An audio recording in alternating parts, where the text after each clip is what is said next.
Hi, I'm Bryde. I'm here at Premises Studios in session for Selector Radio.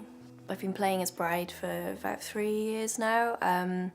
I was in a band before for several different projects. I've basically been playing music since I was about 13, I guess. Bryde has been going for the last 3 years. I released my debut album in April called Like an Island.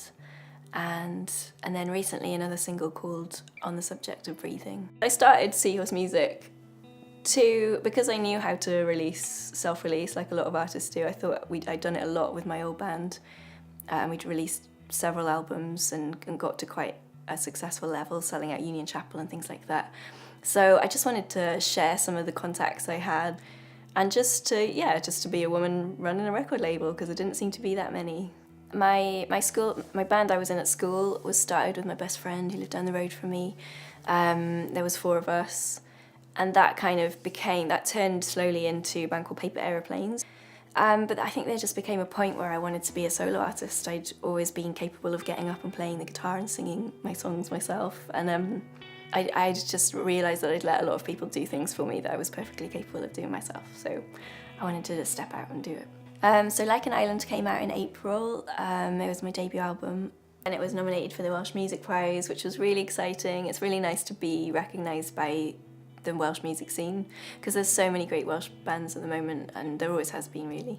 In my hometown, in Milford Haven, there was sort of a smaller music scene than there was in Cardiff, so I was very drawn to Cardiff, and when I moved there, that was kind of how everything progressed a little bit more, and I was able to play more shows and sort of meet more people then. I guess my earliest influences were definitely Tori Amos and Radiohead, as I probably mentioned, but then I started to really like acoustic music later on, like The Frames, a band from Ireland called The Frames, and a singer called Gemma Hayes I really love.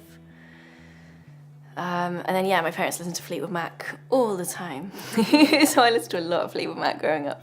2019 is probably, for at least the first half or the first sort of 3/4 of the year, I'm going to be just writing new music.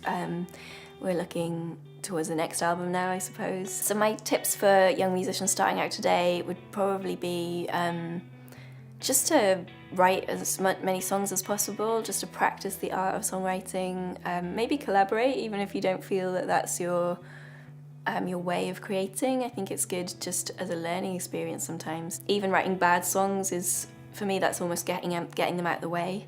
If I haven't written any bad ones, then I don't really expect the good ones to turn up sort of automatically. You can't, no one has a kind of a clean record, whatever you call it, of just writing songs you want to release. And also just playing live as much as possible. I think that even if you're not advertising a show to somebody, to just play live constantly, and just to get experience of standing up and playing in front of a crowd.